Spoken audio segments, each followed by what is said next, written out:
Drive's Carrier Site Tutorial. Download driver's logs.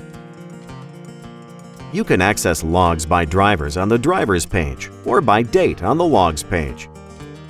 Select drivers from the left sidebar of the Drive Carrier site to go to the Drivers page. Search for drivers using the search in the upper right. Select a driver to see their logs. On the Drivers page, you will see a list of that driver's logs. Select the Download button to download all of that driver's logs. Select the Send button to send that driver's logs to the FMCSA. Use the Date Range button to download or send logs from a specific date range.